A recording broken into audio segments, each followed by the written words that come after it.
all we're talking about with her trauma is her dad's death, and like Mr. Archeron can choke. I don't care.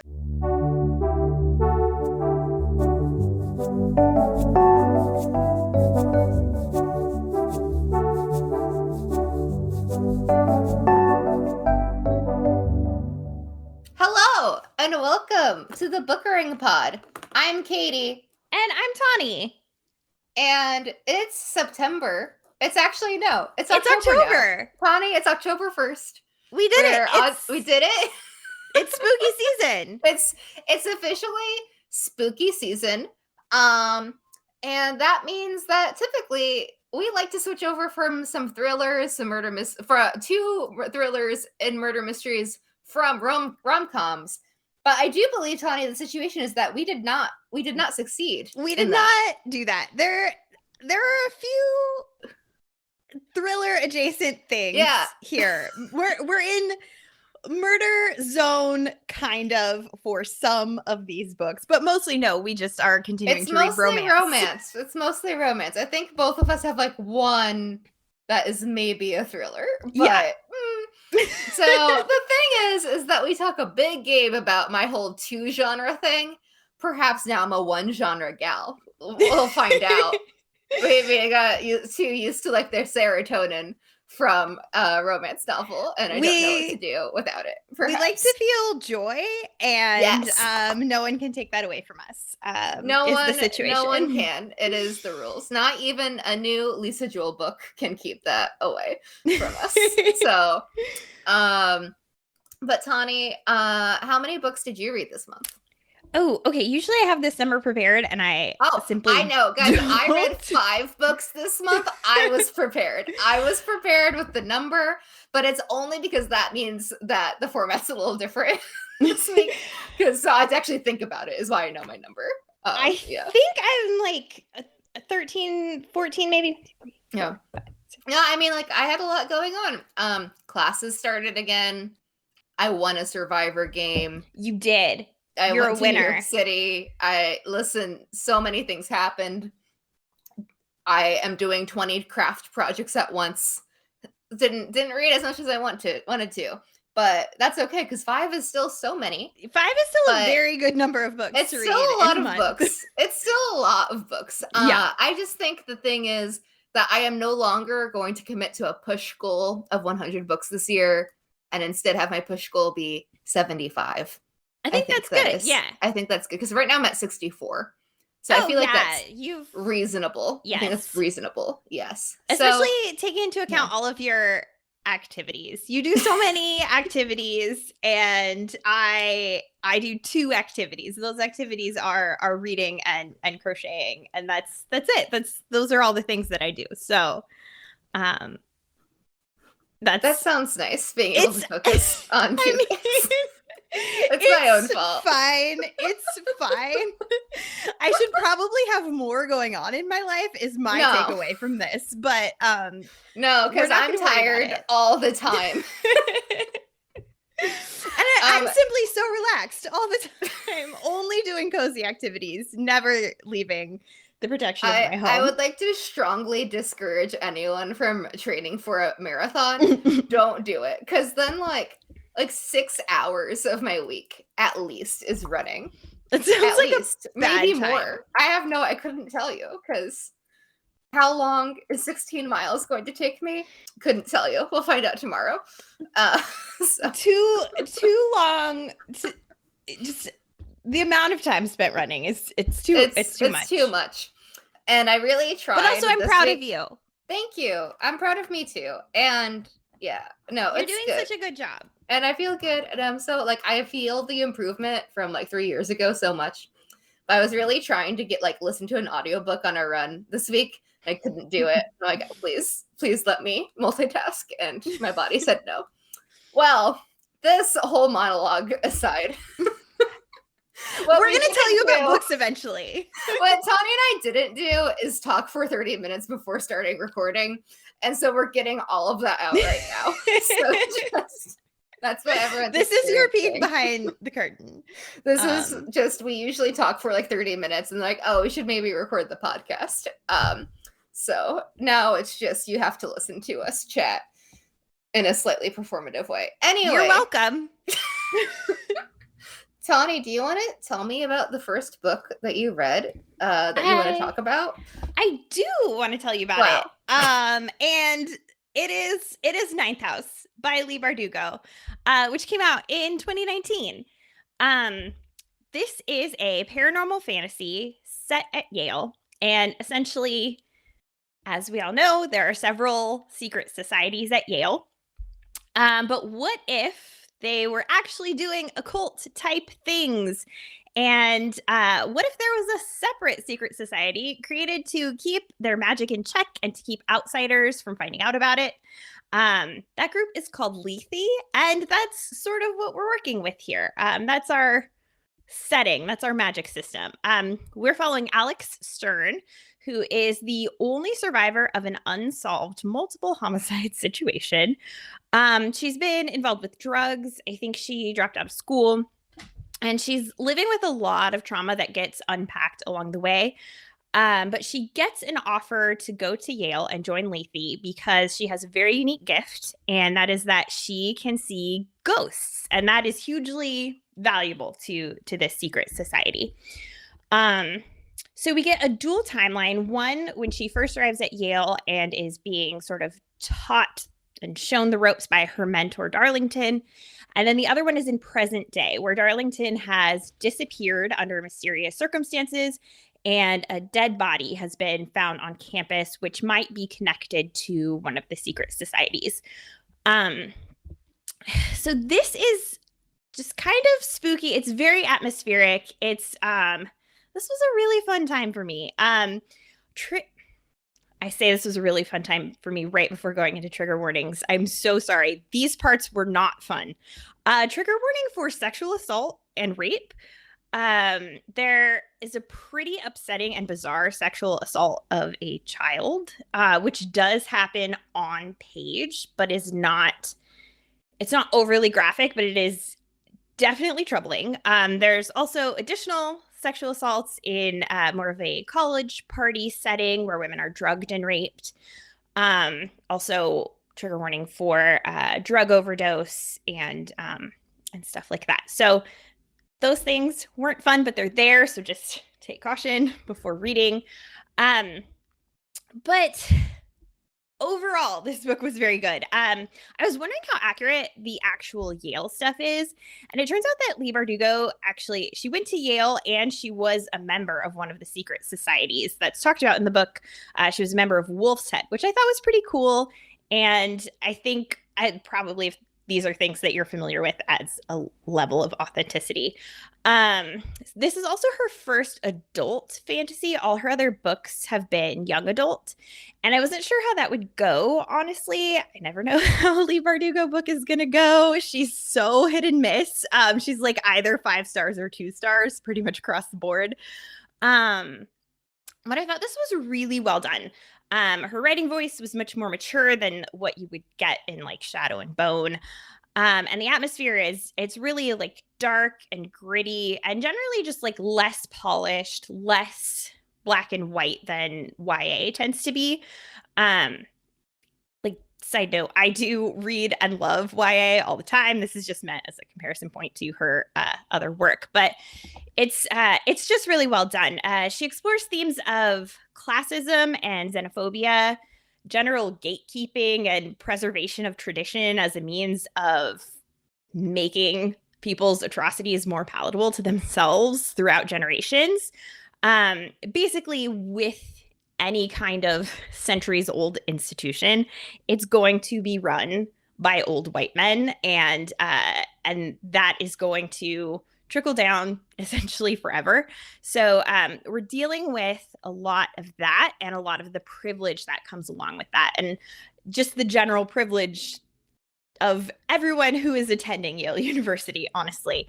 And so having our main character be an outsider was a really easy way to give us both world building and character development. At the start of the story, her main objective is really to try to like stay under the radar, fit in, try to change herself to be part of this group and distance herself from her past traumas by essentially trying out a new persona. But as soon as she's given the opportunity, she uses magic to cover all of her tattoos. She had, I think, like 2 full sleeves and tattoos all over her chest and stuff like that.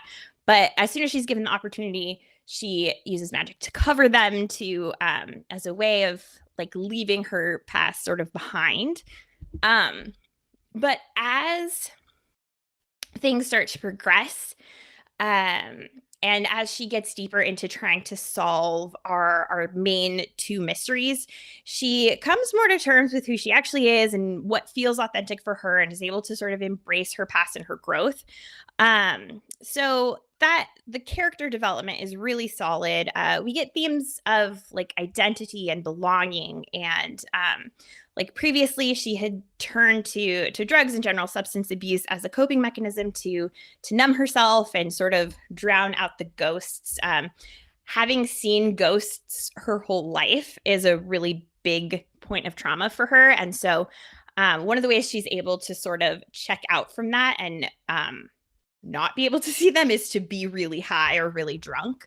And so we sort of explore that substance abuse angle quite a bit.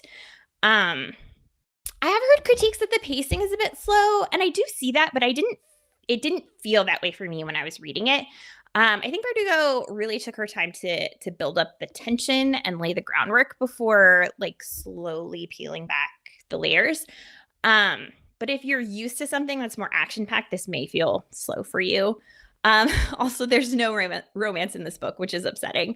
But I think there's the potential for romance in future installments in this series. So maybe I'm holding out hope for that. This does also kind of end on a cliffhanger. Like our central mystery is resolved here, but we are immediately launched sort of into the what comes next kind of situation. And the second book is not out yet, which is upsetting. And it doesn't even have a release date, which is even more upsetting. But I think I read this is going to be a 5-book series, and so I'm hoping that with like the Grishaverse mostly wrapped up at this point, we may start getting these more quickly. I don't know. But I did give this 5 stars. I just had a really good time. It's a really good fall read. It's really I enjoyed it. 5 stars for Ninth House by Leigh Bardugo. It's so funny because you like personally attacked me a little bit in that, because I own this book on Kindle and have for like 3 years, and I couldn't get into it because it was a little slow paced and I'm so sorry. There was no romance. So no, I've been meaning to give it another shot because like, you know, I like the dark academia vibes. Like it sounds like her writing's like really good here. So I definitely want to give it another shot. But it's so funny that you're like, oh yeah, if you're this kind of reader, you might not like it. And I'm like, I am that exact reader that you I'm described. So sorry. I'm so sorry. So it might not be for you, but I do think it's worth it to give it a shot. No, I think I'm going to give it another shot because like I own it. I think I bought it like for like $3 when it was on sale one day. Yeah. And I remember trying, and I think the other thing is that it starts out, it's like when it's not like a heavy fantasy, but still starts out like, you know, like in media res. So it's just like, I don't know what's going on here kind of thing is what I remember from it. Yeah. And I will say that like the magic system it's a little difficult to follow. I don't know if it's like fully developed or not, but I don't feel like I understand the full scope of like this world and what the possibilities are and stuff like that. So I guess that is an additional critique, but I feel like since it is the first book in what might be 5 books, I'm okay with sort of waiting to find out more of that. But I do see how it's kind of like, I don't know what's going on. I didn't know it was going to be that many books, especially because like it came out a while ago, right? Yeah, it came out like 2 years ago. I had no idea. I got it when it came out. So yeah, that's interesting. And I only read today that it was going to be 5 books. I don't know if that was official or not, but I was just trying to figure out when the next one was coming out, and there were no answers. Yeah, I bet it's like it sounds like an interesting pairing with Legendborn, which is another 5-star read for both of us about like old institutions and like the privilege that comes with them, and then exploring them through like a fantastical lens. So I think that would be like an interesting, now that I've read that, and now that I've also read other Leigh Bardugo, I think that would be like an interesting comparison point. I agree. Yeah. It would be like a very specific Netflix genre collection. It's like that shows up on our Netflix feed. It's like the privilege of old societies in a fantastical setting. Absolutely. I will say, I don't know if I may have inadvertently indicated this and it's incorrect. Our main character is white. So that is I do feel like the racism and xenophobia and all of that does not get explored as deeply as it sounds would like more if like class issues. Yes, definitely. But I do think stuff like that would be better examined and picked apart in a story where our protagonist is a person of color, like in Legendborn. Yeah. But it still goes into that and it touches on it, and I think that's important. Yeah. Okay, cool. I will give this another shot eventually. One day. You got to be in the right mood. I will do it in the right mood. Yeah. Okay. Well, thanks so much. Excited to check that out again. I'm going to talk about a book that Tawny also read this month, because I read this simply in one sitting and then forced all of my friends to read it. And this book is The Love Hypothesis by Hazelwood. This is a rom-com that just came out this year, and it came out like this month also, I'm pretty sure. So Olive Smith is a third-year PhD student at Stanford, and she's studying pancreatic cancer. And her problem is that she wants to make her best friend An finally get together with the man of her dreams. Unfortunately, Olive had been going on unsuccessful dates with this guy, and An would not go pursue him because she was worried that Olive was still hung up on him. So simply desperate to convince her she is fine so she can get back to work, Olive panics and kisses the first man she sees in An's line of sight. And that man is none other than Adam Carlson, who is a young hotshot professor who's a well-known asshole, and everyone hates him very much. But he's hot, so it's okay. But unexpectedly, not only does Adam agree to keep the kiss a secret and not report her to Title IX, but he also agrees to be her fake boyfriend for the charade. He wants a benefit also because he needs to convince Stanford that he has roots in California so that an administration will release the rest of his grant money to him, because like they're scared that he's gonna like run off and go to another university. So of course, as you'd expect, fake dating leads to real feelings, and science and academia, they only complicate everything, as they do always. I had like the best time reading this book. I read it in one sitting, or like 2 hours. It was like such a fun time.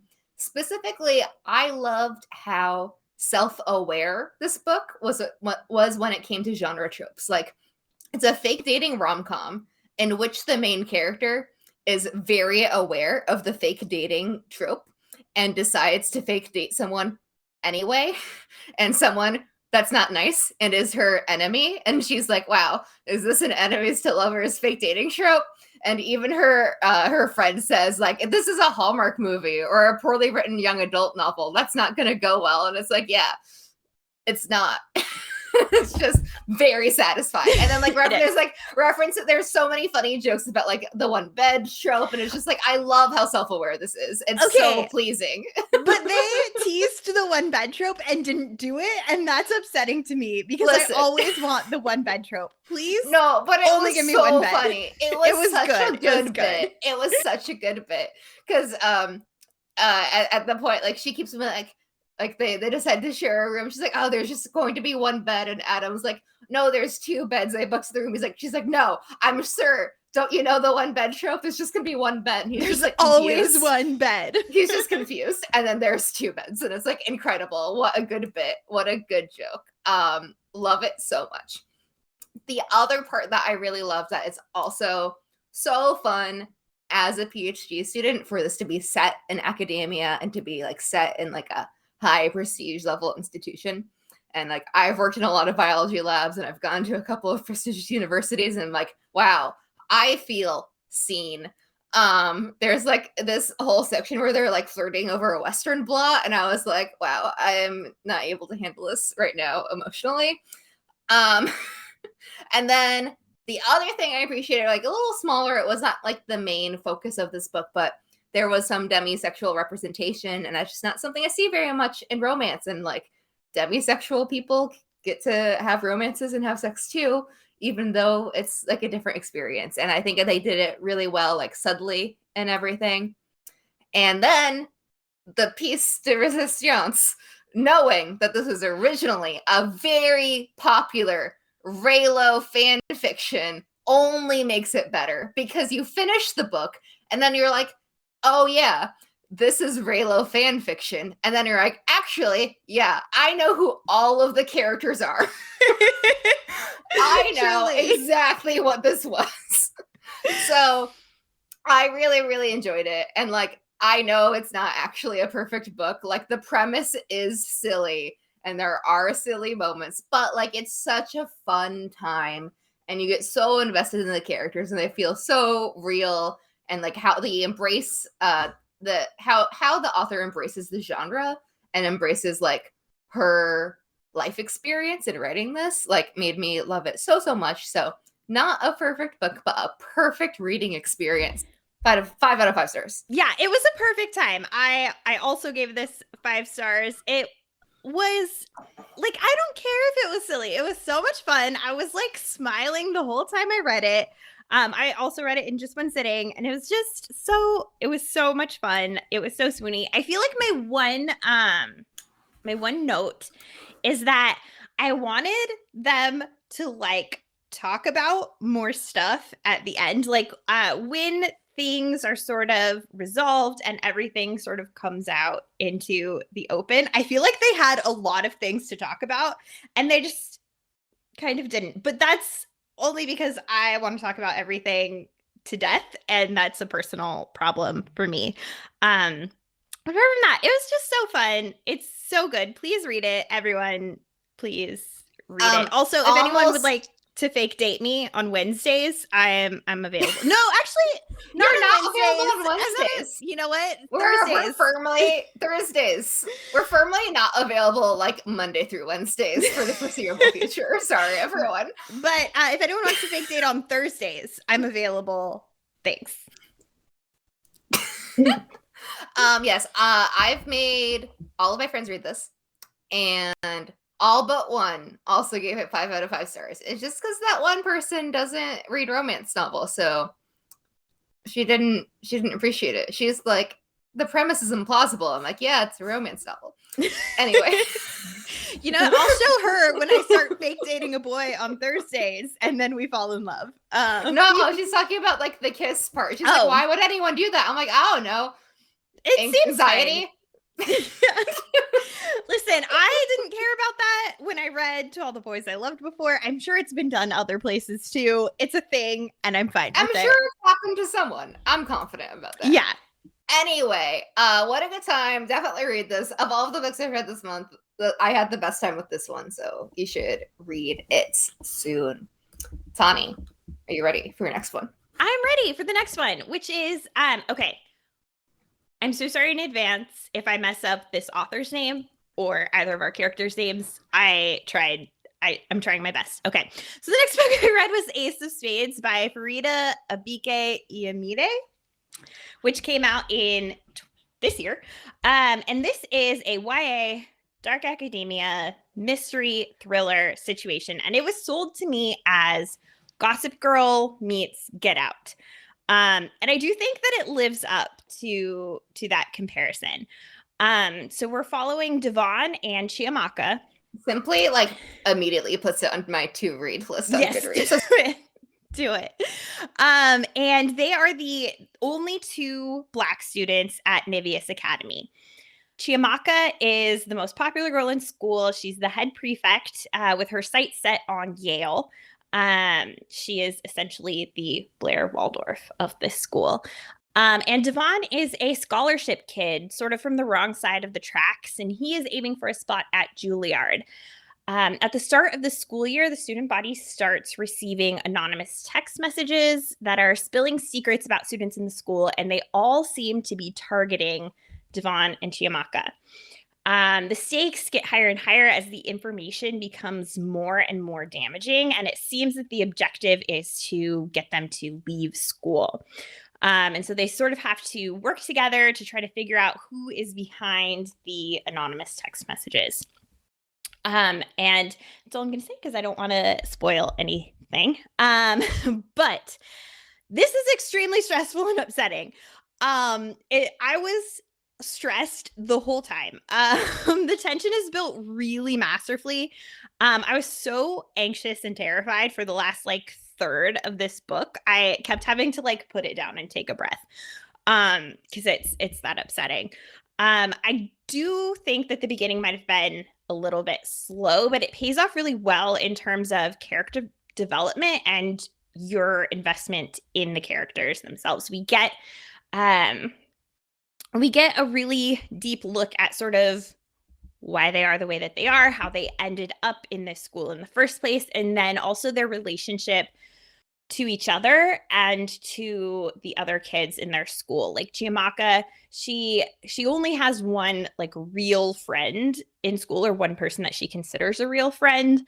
And sort of everyone else is terrified of her. And that's why she is considered the most popular girl in school. And sort of diving into that and the airs that we put on to gain popularity and power. And it was very good. Once again, we are exploring classism and the inherent racism of old institutions. And just the privilege that goes along with that. I'm trying not to give away things, but and just sort of how that gets perpetuated through later generations, and how and sort of the pathway for how it looks like it's going to continue on forever. And it's really upsetting, but it examines that very closely and it picks it apart very well. So this is it's such a good book. I gave this 5 stars. It's kind of fun, but mostly upsetting. But it's really satisfying at the end. And I highly recommend it. I didn't give everything 5 stars this month, but it seems like I did so far. So that's where we are. No, that sounds really, really good. I'm excited to read that very much. And I've heard a lot of good things. So yeah, I'm really excited. Libby says I'll get it in 5 weeks, but that's fine. I have a lot of things in my TBR. I can wait till November, maybe. But yes, really excited about that. And I love that you're just continuously on theme so far. I don't know if it's going to continue, but you're it's not. It's all going to fall apart in the next Okay, but right now you're guys, this month I explored the privilege in academia and in institutions is what I did in September, which is the start of the school year. How appropriate. Wow. You know? Proud of me. If you want to stop listening now, guys, I'm going to come off impressive. I stuck to a theme. Incredible, truly.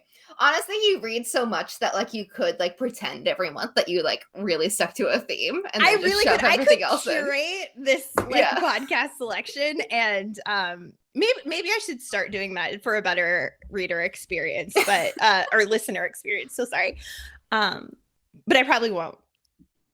I mean, fair, but no, I'm really excited to read that one. I've heard very good things about it. So, but yes, next I'm going to be talking about Ugly Love by Colleen Hoover, our favorite author of the year.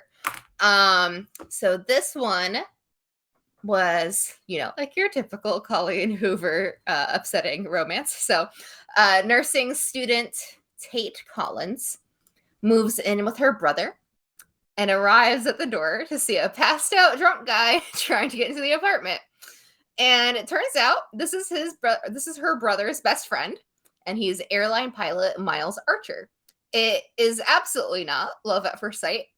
They would not even consider themselves friends at all. But the only thing they have in common is immediate, undeniable, intense mutual attraction. And after a certain point, their desires are clearly out in the open, and they realize they have a perfect setup. He doesn't want love, and she is really busy. She's studying for like her master's degree. She's a busy lady. She doesn't have time for love. So they just have sex all the time. So their arrangement could be seamless as long as Tate can stick to the 2 rules that Miles set out, which is 1, never ask about the past, and 2, don't expect a future. And she thinks she can handle it, and so does he. But are they wrong? Maybe. So this is told in the like present, so like through primarily Tate's point of view, and in the past of like a young Miles point of view when like whatever traumatic event happens. So this was not my favorite, but I read it really quickly because there is this mystery of like what happened to Miles the whole time, because like he is refusing to actually date Tate even though he is like very clearly falling in love with her. So it's very propulsive, and you're like, okay, what's happening? I want to know what's happening. Please tell me, Colleen. And then you find out, and you're like, okay. The book is frustrating at times. And I don't love the writing styles of Miles's like past sections. They're like weirdly like they're more like prose, like poetic in nature, and I don't like that as a rule. But I think it is like thematically effective in a way. But what's worse is that I think Tate, who is the main character, is not like super developed. It definitely felt like a book where you're kind of supposed to have a self-insert experience where you're like, I could be Tate, but I don't love that generally. Like I like having a more defined main character. She's mostly just like, I'm a nursing student. I'm focused on my work. That's kind of like her personality, which is like, that's fine. But like, I wish there was more there to her. But like, it was very propulsive, and I had like a good time reading it. And the ending was very satisfying. Like, I was prepared for something much worse just because it's Colleen Hoover. So I was reading this like next to a friend, and I like got to the point, I was like, oh no. And she was like, what? And I was like, oh, something really bad's gonna happen. And then I read it. I'm like, no, it's fine. Don't worry about it. It's okay. I'm fine. So, that is my experience of the ending. It's definitely sad, but it's not like as terrible as I was expecting. So I initially gave us 4 stars after reading it, just because like the ending was really satisfying and I was happy with it. And I had a good time reading it. But on like further reflection with like the character issues, it's like a 3.5 more of. But I mean, definitely like, you know, to continue the Colleen Hoover readathon, like I don't not recommend it. Read it. It's like a good time. So yeah, that's Ugly Love by Colleen Hoover. I am planning to read this. I was actually hoping to read it this month, but my Libby hold still has 4 weeks left on it, so everybody wants to read it apparently. And so I did not get to it, but I will probably read it next month. I am excited, mostly because I like Colleen Hoover, and it's so interesting to me the way that you describe the writing style of the past Miles POV. I feel like she does, like she plays with different writing styles so interestingly, like the way that she did in November 9th when like we were reading the novel written by the dude or whatever. Like she is like, she likes to play with different voices, and I think that is interesting. Sometimes they're not successful though, because that guy, it seemed like his novel sucked. But I think that's like, it's really interesting because so far, like the common thread of everything we've read by her, it's like there's like a secret of a character that's revealed through like a different way of writing. Yes. So in Verity, it was like the wife's the manuscript, Verity's like the manuscript and her journals. And then in November 9, it was the manuscript. And then here it's not anything Tate's reading, but it's a different writing style. So I think the way that she plays with like revealing information in different ways is really interesting. And I do appreciate that about her, because it's like a different way of telling a story and a different way of revealing information. It's not like a monologue by the character, but it's like it's the reader finds out like in a unique way. And I do appreciate that. Yeah. A lot. It's always a creative endeavor, it seems like. And so I appreciate that from her, that she tries stuff. I think that's cool. Yes, I do too. Continuously enjoy all of her writing very much. Excited to just keep plowing through everything she writes. Just the whole backlist. Just keep going. This is me last year with Lisa Jewell, just like the whole thing. Let's go. And now I'm that with Colleen Hoover. Yeah. So and she has a new book coming out in like January or February, apparently. So great. Excited for going. us to continue this journey together. Amazing. Tawny, it's your turn. Yes, here we are. And the next book I read was The Charm Offensive by Allison Cochran, which came out this year. And this is a Bachelor-inspired rom-com. Specifically, it's Bachelor-inspired queer rom-com, which I love. So we're following Charlie Winshaw, who is a tech wonderkind who he needs to rehab his image after being removed from his company for being, quote, unstable. Instability here means that he has OCD and a severe anxiety disorder. And so you don't love to see it. But his publicist talks him into going on the reality dating show Ever After, which is exactly The Bachelor, only it is like Prince Charming themed. That's what it is. And he's doing this to sort of get the public back on his side and help him find work again in Silicon Valley.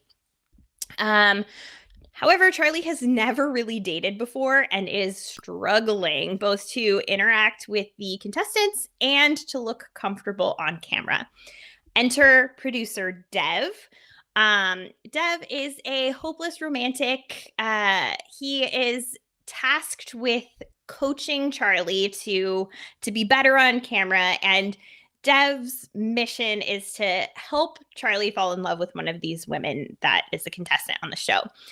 And so what Dev decides to do is he's like, we're going to go on practice dates, me and Charlie, and try to get him like comfortable talking to people in a dating scenario and stuff like that. But obviously it gets complicated when they start to fall in love with each other.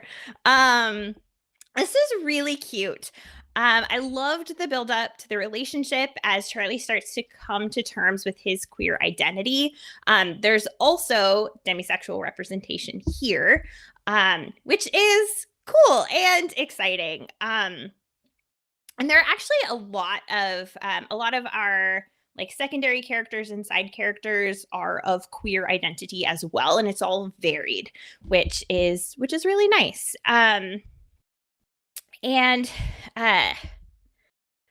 So they both are trying to balance their new feelings with their like professional objectives and priorities. Charlie's whole reason for coming on the show was to try to get more work in tech, and he's sort of worried about how his image will come off if he leaves the show because he fell in love with the producer.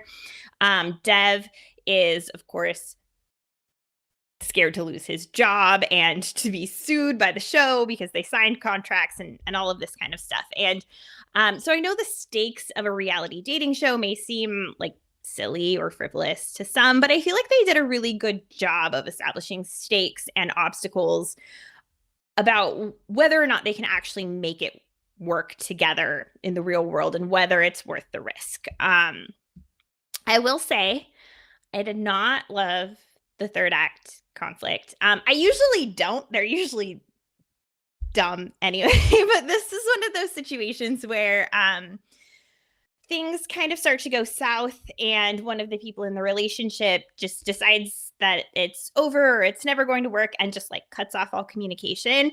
And this is just like my least favorite thing. This is annoying to me personally, because I always want the conflict to be a thing where like they talk about it and identify like a problem in their relationship together or whatever, like or a problem for their future together. I feel like good examples of this are The Unhoneymooners by Christina Lauren and also People We Meet on Vacation by Emily Henry. I feel like they both did this really well, where it's like, no, so there's something actually bad and we've talked it through and we can't be together, or like we have different visions for our futures and I don't know if this relationship is going to work out. So that's what I'm looking for in a third act conflict. Most rom-coms, I do like a miscommunication thing or whatever, but it's fine. It's fine because I still gave this 4 stars. I also want to say that Allison Cochran wrote this as she was coming to terms with her own queer identity. She was not out yet. And I think a lot of that like introspection and self-discovery really comes through as she's telling Charlie's story. And I think that's really nice. This was a very solid rom-com. I gave it 4 stars. I think you would like it, Katie. Yeah, I know. I already added it to my queue when you had talked about it a couple of weeks ago. So excellent. Any book that's like, what if it's The Bachelor? But I'm like, yes, I will read that. Yes, yes. I will. I am invested in that deeply. Yes. I also want to point out that I had never watched an episode of The Bachelor ever until like a year ago when Katie forced me to get into The Bachelor. And now we watch several hours of Bachelor content every week. And we're not even happy about it. We're like, why are we doing this? We'd much rather keep watching Survivor. But yes, maybe. But it's still fun. It's still fun because it's friend bonding time. Because Tawny and I don't talk over Zoom enough. Not enough. Actually, not enough. All. And this, I feel like touches a lot on just like the mechanics of sort of how the sausage is made and like behind the scenes Bachelor stuff, which I found interesting. I feel like you actually know a lot more about that kind of stuff, so you might read this and think this is inaccurate. This is not actually how they do it. But... yes, I do. Tawny, have you ever seen the show Unreal? No. I think I know what our post-pod viewing is going to be. Okay. What is You're gonna have it's a TV show based on The Bachelor about the production of The Bachelor. It takes a dark twist. Oh my god, it's a good time. It's so good. This sounds great. I'm ready. If you like the Charm Offensive, you might like Unreal. Oh my goodness. No, I immediately added this list because I also really liked what's the one about the plus size Bachelor? One to watch, and I really liked that. I read that last year. So I own that and I've not read it yet. It's very cute. It's very fun. Yeah. So yes, no, it's literally on my queue. I will get it eventually. Very excited. So yeah, I'm really looking forward to reading that. And I think I will anticipate third act problems because that's what the third act is for. It's for problems. That's just what happens in rom-coms. I'm sorry if that was a spoiler for anyone, but if you've ever read a rom-com, this is simply what happens. I don't know what to tell you. Who could possibly guess that there would be a miscommunication that is kind of dumb in the third act? Who could? Yeah, I'm really excited to read that. Okay, next. Speaking of something that's kind of dumb, I read Survive the Night by Riley Sanger. It's fine. It's fine. It's not that bad. It's fine. Anyway, okay, this is the premise of this book. Charlie Jordan is in a car with a man who might be a serial killer, is the premise. It's literally on the back of the book. Okay, so Charlie and Josh met at a campus ride board, each looking to share like the long drive home to Ohio in the middle of the fall term. And they both have reasons for wanting to leave campus at this unexpected time. Charlie wants to leave campus because her best friend was murdered by the campus serial killer known as the Campus Killer. And she blames herself because she was like, her friend was like, let's go out. And she's like, I don't want to go out. And she's like, come. She's like, fine. And they get into an argument. And Charlie was like, I want to go home. And she's like, don't leave me. And Charlie's like, no, I'm going home. Fuck you. And then she goes home. And that's the last words she says to her best friend is fuck you. And then she's murdered.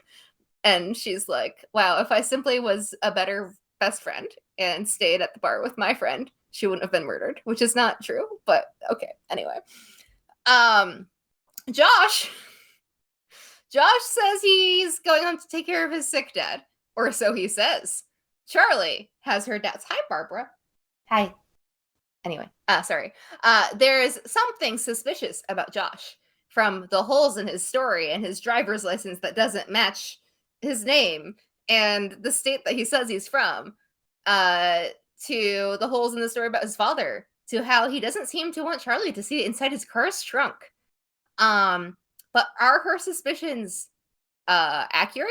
Or is it because she is traumatized by her parents' death when she was a small child and now experiences visions that like she is in a movie? So like things become heightened and she experiences like everything becomes more like a movie because she's like really into movies.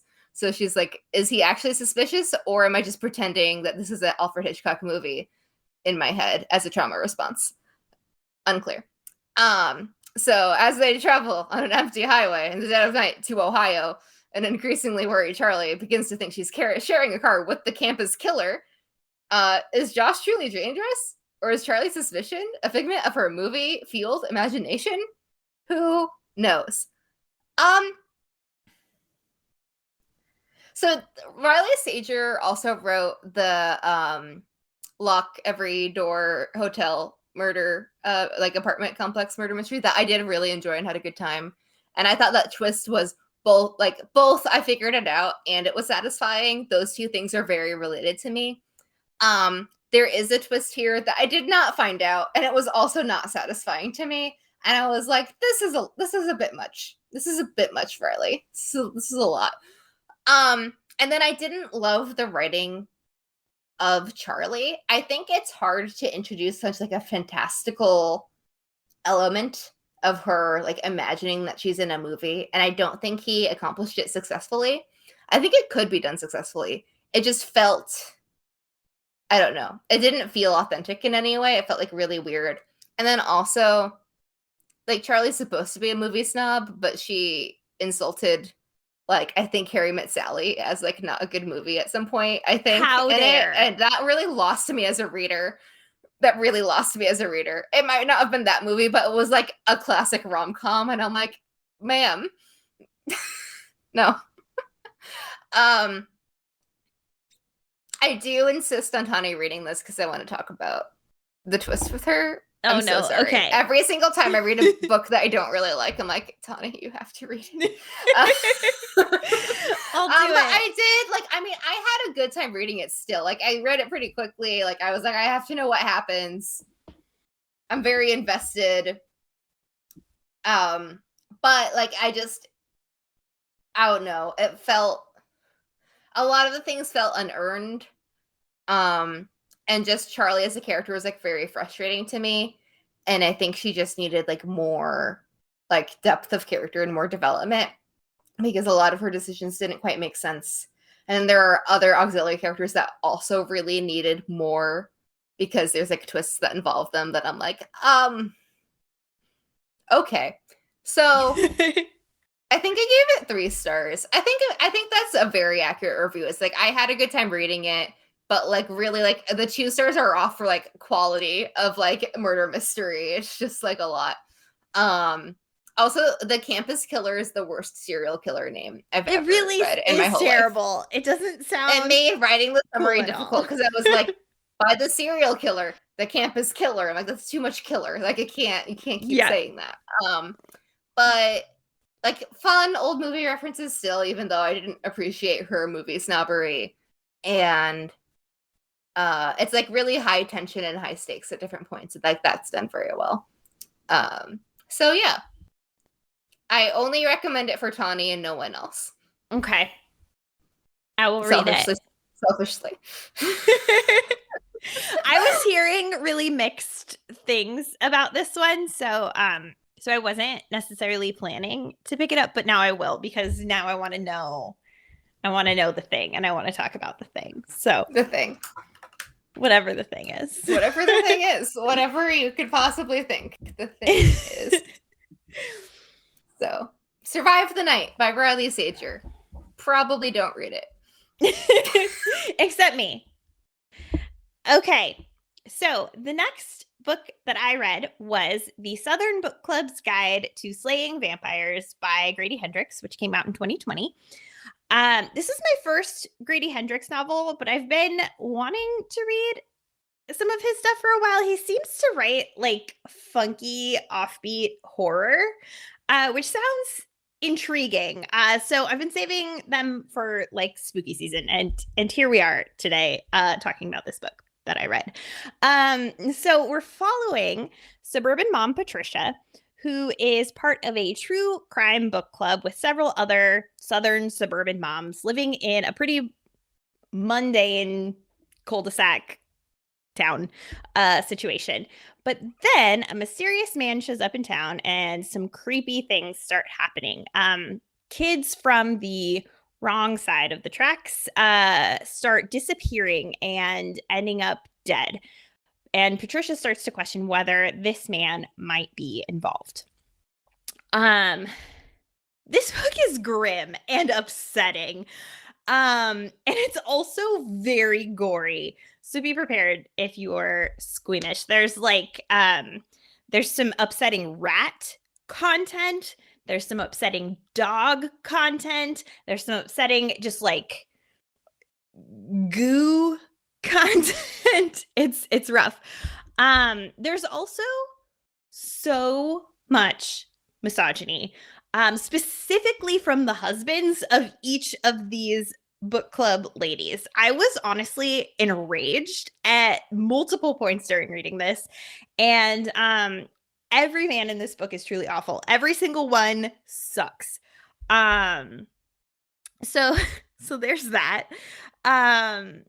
Also, so trigger warnings for sexual assault and domestic abuse while we're talking about men.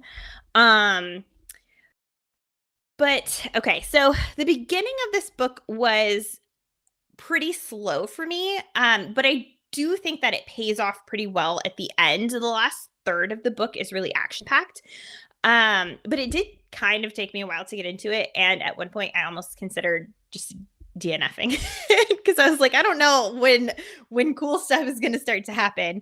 But then the cool stuff happens and it's cool. I was also under the impression that this was going to be a fun time for some reason. I thought this was going to be just like a romp where middle-aged... Legit, the cover looks very fun. Like, yeah. That's the cover's fault. It really is. And like, I just thought it was going to be middle-aged ladies and they have to take out some vampires, and that sounded fun. And that's not really what this is. This is like middle-aged ladies who are really struggling to maintain the status quo in their nice town and trying to ignore anything that might be wrong because they don't want to upset their husbands.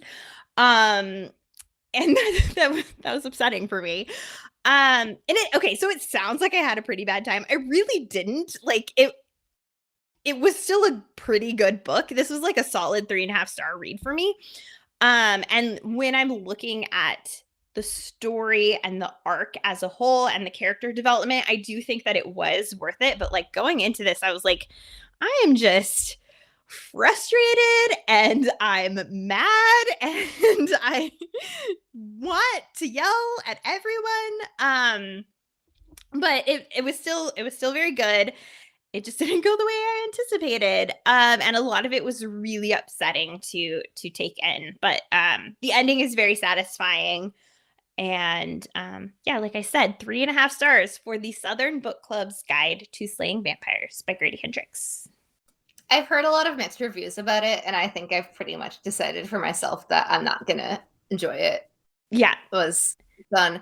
Like, all of those mixed reviews and then yours, I'm like, I think this is not for me, at least at this time in my life. Yeah. I would probably not recommend it to you, like, to you specifically. Yeah. I feel like a general recommendation, sure, read this. If this sounds interesting to you, read it. You'll probably enjoy it, but I don't think it's gonna be I don't think it's my vibe, and that's perfectly okay because my vibe has gotten more and more specific over the past couple of years. So but that honestly, I think that's good. That means you have I'm figured out your down my taste. tastes. Yep. Yeah.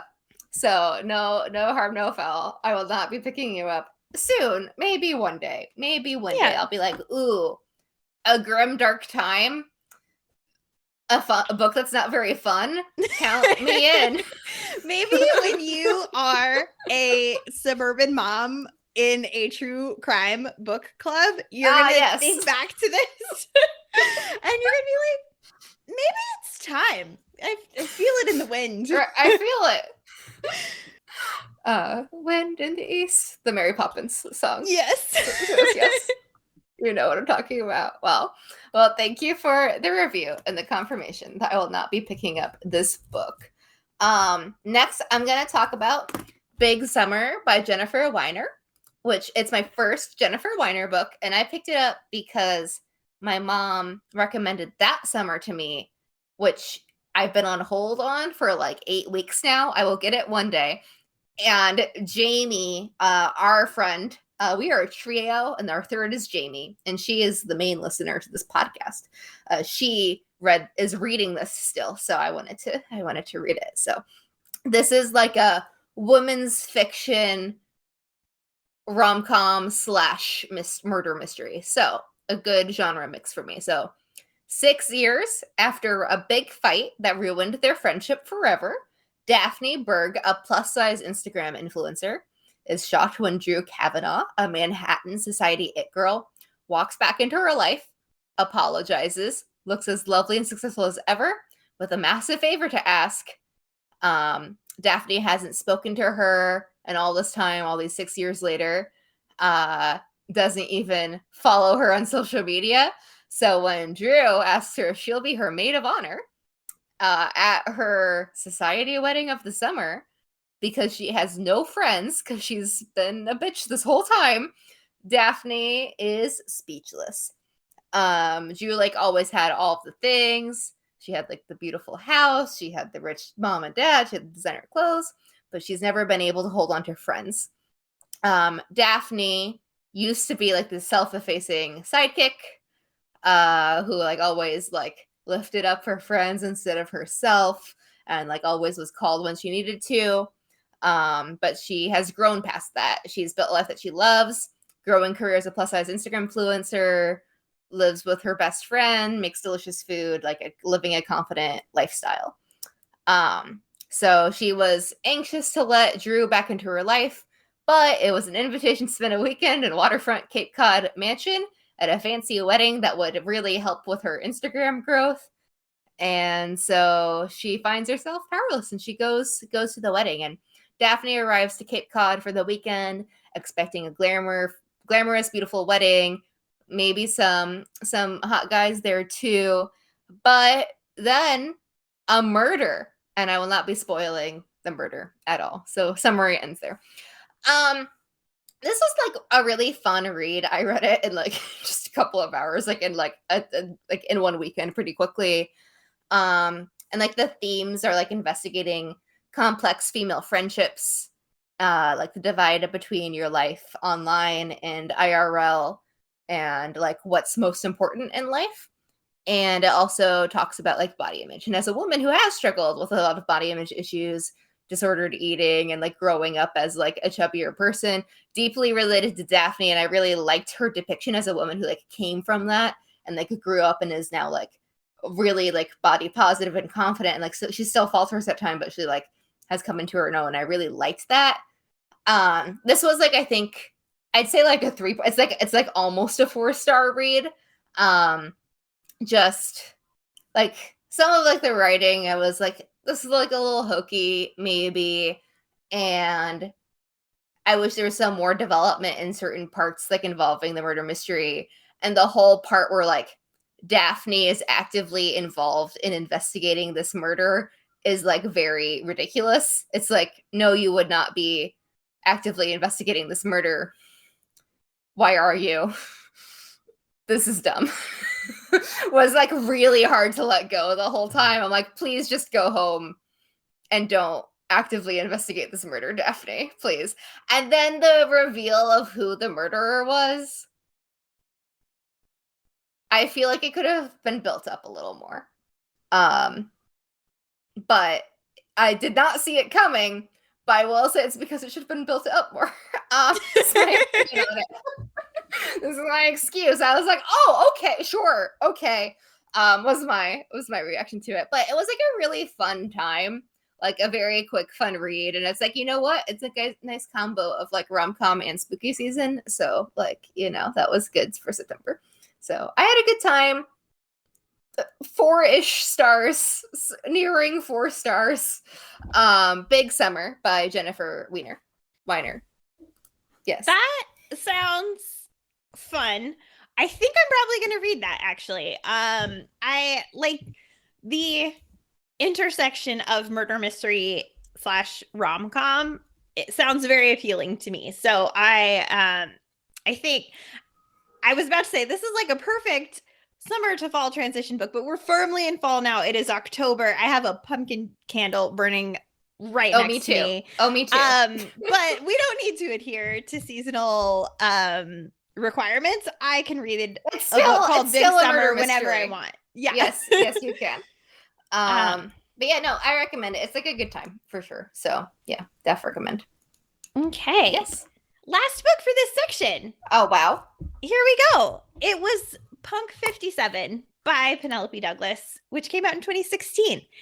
And the thing is that Book Talk made me do this. That's the whole situation. Tawny once did not watch TikTok. Tawny once did not have a TikTok account. Tawny said she would never. Did she just say Book Talk made me do this? The character growth from Tawny in the past few months. Incredible. This is your influence. You are responsible for this. I hope you know. I mean, I know that you know, but here we are. I know. This is a new adult romance. And we are following Misha and Ryan, who have been pen pals since they were in elementary school. They decided to stay pen pals, presumably forever. But they made 3 rules. No social media. They can't look each other up on social media. They can't friend each other on social media. No phone numbers. They can't talk outside of their letters. And no pictures. They're not allowed to know what the other person looks like. They're now 18, and they're pretty much each other's main confidants. They're best friends, essentially. Then, after a chance encounter where Misha figures out who Ryan is, but Ryan does not figure out who Misha is, Misha suddenly stops writing Ryan letters with no explanation, and 3 months go by. And then this is jarring because for extremely unclear reasons, Misha enrolls in Ryan's school under a fake name, and he knows who she is, but she does not know who he is. This is weird, but actually it ends up making a lot of sense. Shockingly.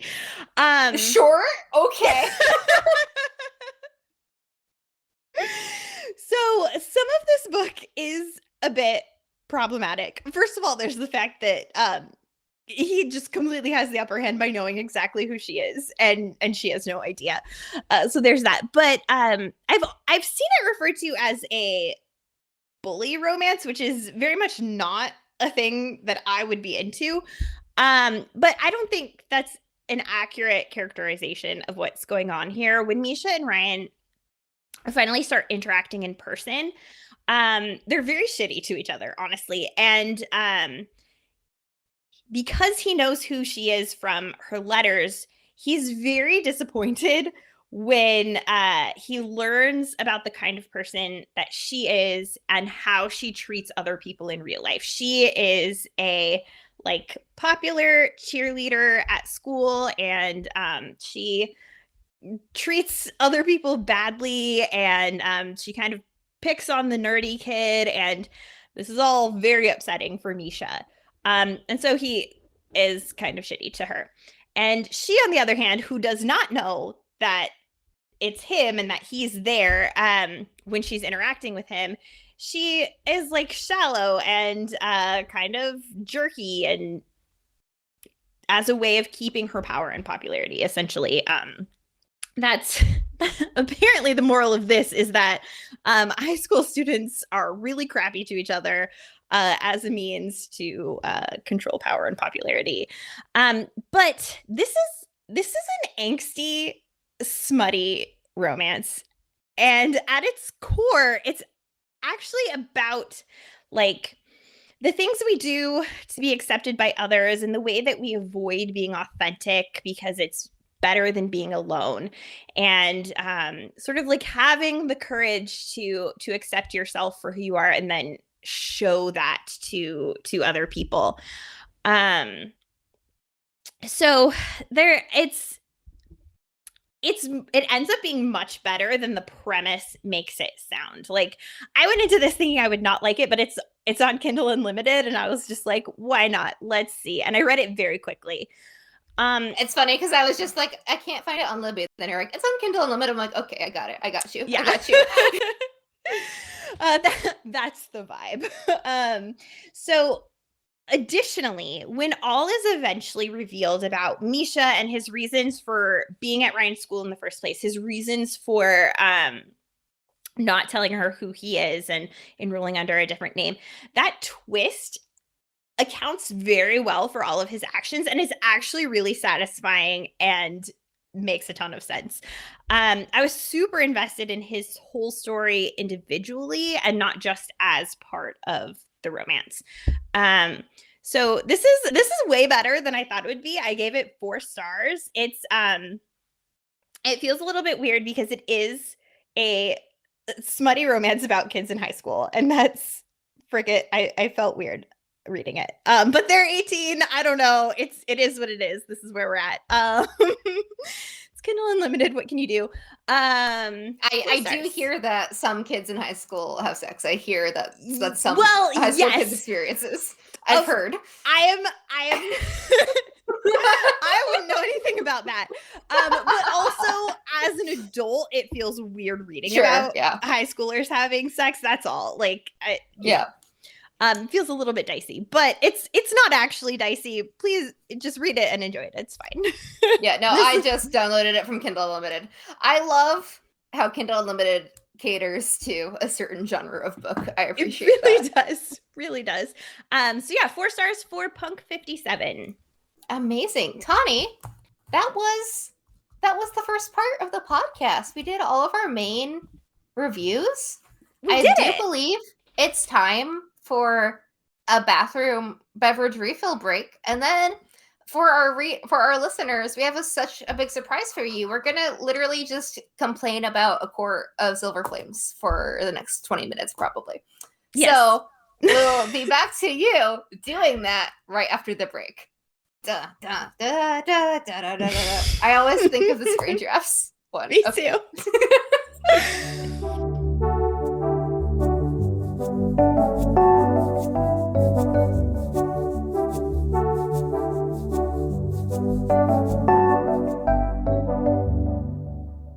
Welcome back, everyone, to Book During Pod. We're at our segment. I was about to say favorite segment. It's no one's favorite segment. No. It's spoiler spot. We're gonna come up with a fun name for this segment at some point. We don't have that yet, but this is when Tawny and I discuss a book that we've both read in detail at a spoiler level, and this is often reserved for a book that we did not like. Tawny, would you like to talk about, just like give a brief summary of A Court of Silver Flames by Sarah J. Maas, which inexplicably has like 4.5 stars on Amazon? Oh god, that's so troubling. Yes, I would love to start us off here. Court of Silver Flames by Sarah J. Maas came out this year. And so there's very little plot here. I'm going to do my best. Also, by virtue of this being the 4th book in a series, there may be spoilers for things in the first 3. That is just the way that it is. If you listen to this podcast, you're probably familiar with the series by now. It doesn't matter. It doesn't matter. Don't worry. Okay, so this is the fourth book in the A Court of Thorns and Roses series, and this one is centered on Nesta and Cassian. In the previous book, Harriet Nesta and Cassian. She's really upset. Whereas Barb is here. She is just having a time doing a bath. Wow. Yeah, bath time for Barbara. Harriet wants to yell. We're getting to the yelling part soon, Harriet. Don't worry. So in the previous books, Nesta was a human who was turned into High Fae against her will. Additionally, her father, with whom she had a very fraught relationship, but came through for her one time exactly in the very final battle of the last book. He was murdered right in front of her. So she has just like a ton of PTSD and depression. As a coping mechanism, she is binge drinking, hooking up with random dudes. So in response to a particularly expensive bar tab, Farah and Rhys decide that she needs to be imprisoned in a tower from which she cannot escape and learn about protein and resistance training from Cassian. That's it. That's the summary of what the book. That's the book.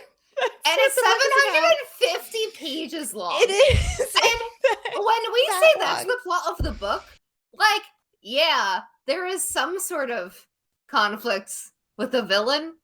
Does anyone remember that? No, and I read it this month. Oh my god. So you go ahead.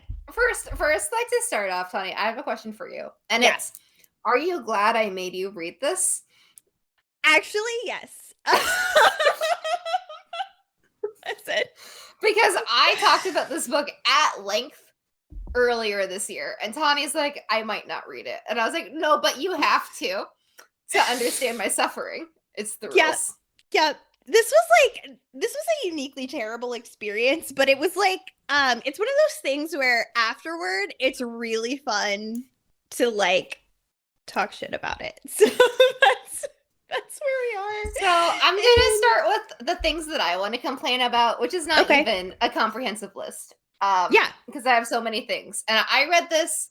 I am so lucky that I found a bootleg copy of this from TikTok. They're like, don't buy this piece of garbage, read this free link. I'm like, I will do that. So my central complaint is that this book reads more like shitty fan fiction than part of the main series. The main series, not even that good. Like, it's very fun, it's a good time, but it reads like something that could be published, whereas this does not. This feels like I was concerned that like the bootleg copy I got was like fake, because I was like, this is really bad. But then I checked at the bookstore, I'm like, no, that's the same thing I read.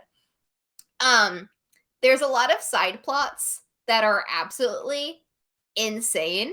For one, it is deeply unforgivable that Rysand concealed and lied to Farah, his wife, about her non-viable pregnancy. Which would result in her death. This will result in her death. Absolutely result in her death.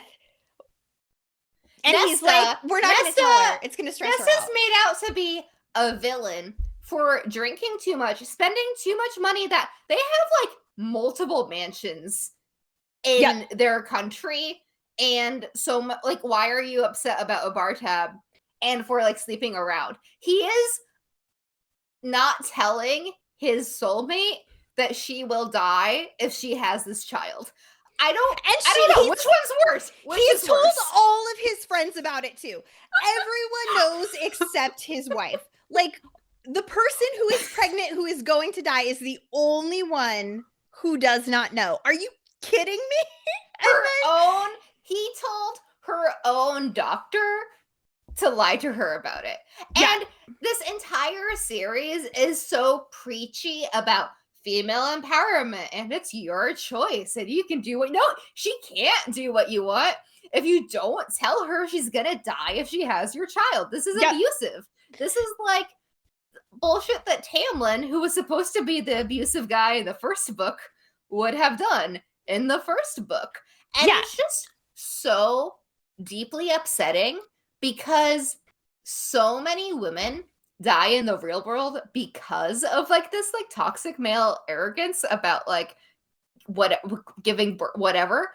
And yeah, and the fact that Nesta's like actually punished in the book for telling her sister about this, and like she's not like, in the book universe, she is not in the right for telling her. Like, no, everyone Sarah J. Maas is on Rysand's side about this, and that's I can't. It's like unfathomable to me. It's absolutely atrocious, and like, first of all, it's wild to me that fairies just don't know how to do C-sections. So like there's that. It's like the reason that this pregnancy is not viable and will kill her is because the baby has wings, and they're like, it's just not gonna fit. It's not gonna fit. And it's like, guys, C-sections are real. The other like hypocrisy that I want to point out is that Farah, I seem to recall that the whole plot of the second book, A Court of Mist and Fury, was centered around the fact that Farah is depressed and traumatized after the events of the first book. And then Tamlin does not want to let her leave the house anymore. He takes away her agency, etc. And so her solution to Nesta's depression and PTSD is like, okay, so she's going to go into this tower that she can't get out of, and no one's allowed to help her, and she has no choice in the matter. She had no choice in the matter of becoming High Fae. She has no choices whatsoever. We're taking away all of them. And she felt like Farah felt great about this decision. And I'm like, this is disgusting. This is absolutely disgusting. It could be interesting if this was somehow like the theme was like when you're in the struggling class, when you're in the uprising, you fight over these things and these are your ideals, and then once you become like the upper class and you become in charge and you're solidified, you no longer value those things anymore. And I could encourage that reading if Sarah J. Maas was not clearly on Farah's side. Yes, the 100%. whole time. Like I could really argue for that reading, but I can't do it because the end of the book, like, it makes it feel like Nesta convinces herself that she has deserved all of this abuse from everyone that she's gotten, and that everything's okay, and she makes like a major sacrifice for these people who abuse her and treat her terribly. And it's just like so upsetting. It's okay, so everyone treats her so badly through the whole book. Like at the beginning, they're so shitty to her when they tell her like this bar tab was too expensive, so now you will be imprisoned. And there's a line where Cassian is thinking to himself, doesn't she realize this is coming from a place of concern? No, she does not, because everyone is treating her like absolute shit. And then later in the book, when Farah is inevitably near dying during childbirth, and Nesta is thinking to herself, like, she needs to help Rhysand, who has always shown her kindness. And I'm sorry, where? Show me where. Literally when? Literally at what moment did he ever do that? I have read like 3,000 pages of this stupid series. And when was he ever kind to her? I can't find it. It's fake. It's fake news. And like, additionally, during this initial intervention where they tell Nesta that they're taking away her freedom and her rights, and complaining about the expensive bar tab, Nesta's like, you just built this giant mansion. What are you, like, why do you care? And Farah's like, well, I asked you to help me decorate. And I'm like, that is not depression intervention, Farah. Why is this? It's like this really big point where she was like, you could have helped me decorate. Ma'am, this is so far outside of the point. I don't know what to tell you. Because like the idea, I feel like so little fantasy deals with like, yeah, all of these events, extremely traumatic. It's time for Frodo to go to therapy. Like, you know, like... And it's like, I like the first time I read the second book, which is still the only time I read the book. I don't know why I said the first time. Anyway, I was like, oh, this is like a really interesting concept that like it's a flip on your typical like young adult, new adult fantasy novel. It's like flipping it on its head because it's like, no, like that was like Stockholm syndrome, and she got through these very traumatic events, and of course, like parts of her personality changed and what she wants changed. And it was like really interesting, and I really appreciated that. And then here, it's like. It's like Sarah J. Maas like forgot like about like what the point was of that. Yeah. And I think a lot of people give it 5 stars because there's smutty scenes and some of them are good. Most of them are bad. I'm going to be honest. Most of them are not good. It's not a good time in general. And like, it's just like thematically, it's so disappointing. And then I also cannot get over like a big plot, like subplot of the book is like there's this group of like librarians at the castle who all have been like raped, and so they all work at the library now. And then Nesta like is like, I'm gonna train you so you can fight good, but also talk about all the sex I'm having, which. Don't you think that would be uncomfortable? This group of sexual assault survivors. I don't know. Yes. Like, and it's to the point where like they like these are sexual assault survivors and they don't even necessarily want to be in the presence of men anymore because that is like how they're traumatized they are. Men.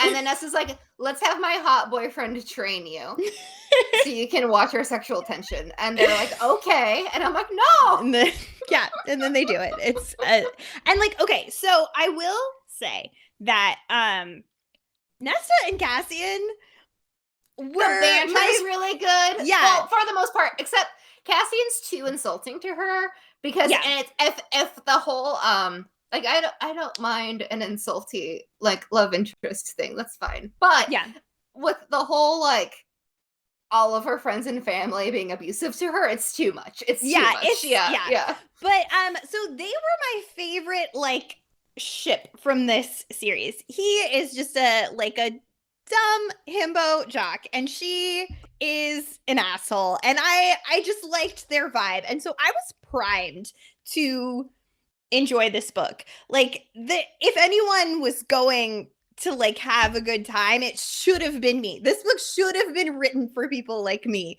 who wanted these two to get together. And it was bad. And I take that personally. I'm personally offended. And when we are not exaggerating, this book is over 750 pages long. A third of it, personal training montage. Yes. And not even a fun one. It's like, go upstairs, learn how to hold a plank. Squat. This is the plank progress. Oh my God. Learn how to use your toes. Like it's all very specific. And then like Cassian does deliver like nutrition monologues as well. Like you're not going to want this for breakfast before training because you're going to have an energy crash at this time. You need this amount of protein and like this is all in the book. And I think that when you were talking about this initially, you were the one who said like, I think that this was just Sarah J. Maas like starting a personal fitness regimen and then like writing about it. And I think that's exactly what it was. And I think she was very horny for her personal trainer because that's all this is. This is I like my actual Goodreads review of this is that we all just would have been better off reading some Nessian fan fiction. Like it would have been shorter. I'm sure someone has done this better. I know someone has done this better, certainly, if I cared to go searching for it. The thing is that this wouldn't be so egregious if it was not supposed to be the start of like the next trilogy of these books. Because she has a short story novella out that I've not read that's like Christmas time with Feyre and Rysand, and they have sex while they fly, apparently. Like, and fine, that's great for them. I have not read it. I will not. I've heard it's bad. I've heard bad things. If this was that, where it's like, Nesta is stuck in a snowstorm at Cassian's castle, and they have to do personal training, and do they have sex? They do. Great, fine. Great short story, novella, companion piece. Yeah. This as like the beginning of like the next phase of these books is so deeply unsuccessful because we've both read this book. Tawny read it this month. I read it this year. Could not tell you what the like villain situation was. No. Couldn't tell you where this is leading overall. Couldn't tell you any of that. Don't know. No. I have no idea. And like I know that there was some kind of like MacGuffin hunt or something. And I remember a point when they're like, maybe we should have just done this instead of getting the weird book thing we got in the last book. And then they have to explain why that wouldn't have worked. And it doesn't make any sense. There's no world building there. Like you said, I think she could have squeezed about 100 pages of usable material out of this where they do personal training and have sex, and that would have been fine. But that's not at all the thing. And like one of the more compelling things is like, so when Nesta was turned into a High Fae, she has some kind of like secret special power that no one understands. It's crazy and it's scary, and we're like trying to explore it. And I think that would have been cool if we were doing more exploration of her powers, but it doesn't matter because at the end she gives up her power to save Farah during childbirth. So it was all literally, what was the point? There was no point. I don't understand. Yeah. And I don't know. And I think this whole thing comes to Sarah J. Maas not embracing the fact that what she's skilled at and what people enjoy her writing for is simply the smut in a fantasy setting. And I think she just needs to lean into that and like really just leave behind the like the geopolitical warfare she's trying to write, because I don't think anyone gives a shit about that. And it's not successful. And then she's not good at world building, and she's like, she just needs to embrace that like people like these books because it's like fun banter with hot dark-haired fairies who have sex. Like that's why people like it. That's it. And I think it's important to recognize your strengths and lean into them. I agree. So that is my advice as a person who is not a writer to best-selling author. That is my advice to you, Sarah J. Maas. There is one last thing that I want to touch on, which was a missed opportunity as well. There's a whole like mate dilemma. Oh my god. First of all, mates are dumb. But second of all, it like Nesta and Cassian are mates. It's been sort of hinted at, and then at the end, they're like, he's like, "You're my mate. Like, what are we doing?" And she is she's reluctant to say that and like accept that, because she's reluctant to like give up her humanity. Like saying yes, this person is my mate means that I am in fact like fully fairy now, and it feels weird and uncomfortable, and I'm not ready to like come to terms with that. That's super understandable, and it makes a ton of sense given that she was made against her will. However, like when that conversation happens, this is the first that we're hearing about this particular issue that she's struggling with. Like all we're talking about with her trauma is her dad's death, and like Mr. Archeron can choke. I don't care. Like he was terrible. He was a terrible dad. Incredible. And she's really traumatized by his death, which sure, I guess it's your dad. But like she never is touching on the fact that she was made into a fairy against her will and is losing all of her humanity and struggling with that. That would have been a more compelling dilemma for her to be going through the whole time. The whole like, I don't know how we're not exploring being against your will turned into a different being. Yeah. And like that, if we want to have a serious time let's do that. Yes. And then I do also want to once again bring up that in the first book and in the second book, it is emphasized how mates are rare in the High Fae. Yes, it is. Every single character in this series has a mate. So, yeah. And like, okay. Oh God, I guess we should stop talking about it because it's just annoying. But like, no, it's just so the thing. Like, we do not recommend this book at all. No, but it is like a fun. You know, it was not a fun read the whole way through. Parts of it were a fun read, but not the whole thing. But it's fun to talk about. But then it's also, I feel like, as a person who wants to write and is like working on writing, and as a reader who wants to be like more thoughtful in how they read, it's helpful to think about like missed opportunities and what went wrong and like mistakes that were made. Because it's like, oh, this is what I like. This is what would have been good. And I think that's like helpful as a person who like wants to think more deeply about storytelling and when storytelling works and when storytelling doesn't. So even though neither of us like this book at all, it's like a very valuable experience to read things that we don't like, because it's like, well, why doesn't it work? And getting into those details is like really rewarding in a different way. No, so. I agree. It's fun to dig into the specifics of what don't work, because in this example, it's glaring. It's clear cut what's not working. And maybe like, did they just forego the editing process? This did not need to be this long. What are we doing? Once again, it's so long. I think it's still the longest book I've read this year, and it felt like it. So yeah, I don't know. It's just, this series has so much of book talk, like at a chokehold. And it's so interesting that so many people were like, I loved this so much. And I'm like, did you read it though? I don't know. Like, I don't. Yeah, like, can you tell me what you loved? I would like to know. Please. Thanks. And it's like, you never mean that to be like insulting. It's like, but it's just like, I simply do not understand. And yeah, it's interesting. It's interesting. So that was, I think we've fully talked about this book for 25 minutes. So yikes. It's fine.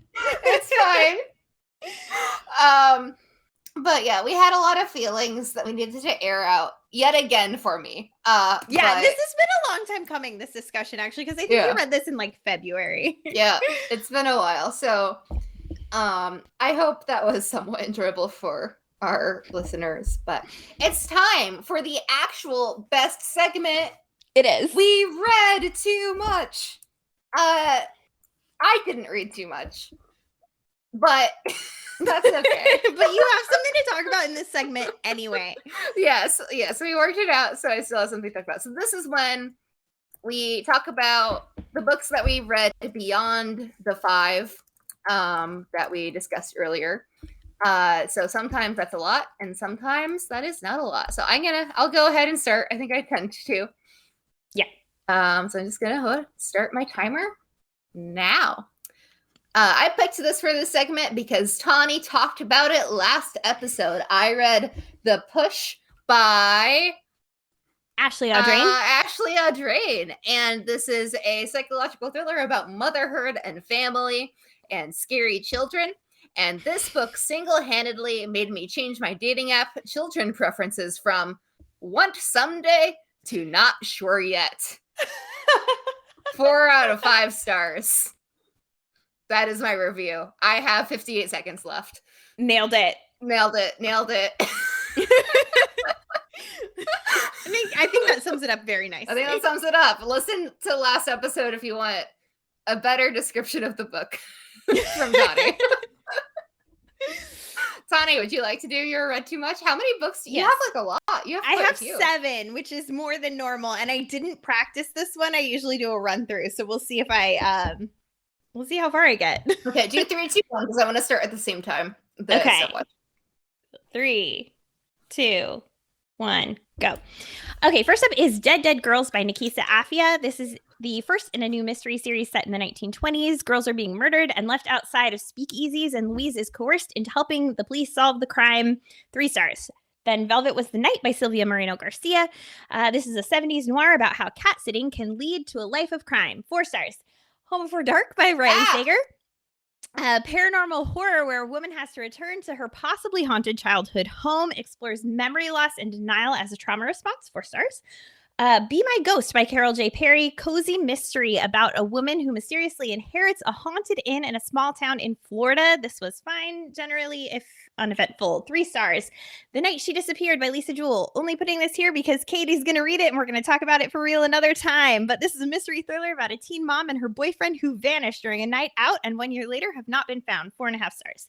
Actor Age Eve Brown by Talia Hibbert. 3rd installment in the Brown sisters rom-com verse. Eve is the youngest Brown sister who can't keep a job, is cut off by her parents, and goes to work at a B&B owned by a very cute boy. As always, Talia Hibbert has excellent representation. 4 stars. Fix Her Up by Tessa Bailey. This is a childhood crush / brother's best friend to lovers rom-com with almost all Tessa Bailey books. This is very spicy, but ultimately only okay. 3 stars. I did it under time. Wow. 8 seconds left to spare. A professional. Shocked. I did. Our whole podcast could simply be like 5 minutes long if you wanted to. It really could. It really could.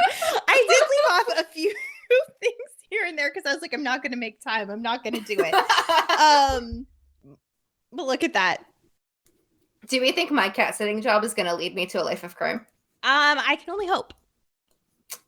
Well, stay tuned, listeners. Please let me know if it does. Yes, I will. I'll keep everyone updated. Guys, thanks so much for listening to our podcast. We have such a good time doing this every month. Tawny and I are going to be in the same place the 3rd week of October. Can you believe it? We have a very special episode. Stay tuned. Stay tuned. You can find us at bookeringpod.com, at bookeringpod on Twitter, where we newly have tweets because the power was transitioned to Tawny. They're funny. You should read the content. They're good tweets. Thank you. Excellent tweets. And then you can also find us on Instagram, where we post quick reviews and stuff. Also at bookeringpod. I'm Katie Zellner. If you want to follow me individually for some reason, you can find me at CatZellNerd on Instagram and on Twitter. Tawny? I am at Tawny Waterman on Instagram and Twitter and Goodreads. You could also find me at a CSCW conference 2021 because I have a incredible. Incredible. A scientist. A published author. Wow. Thanks so much for listening and keep on reading books. Do it. Bye.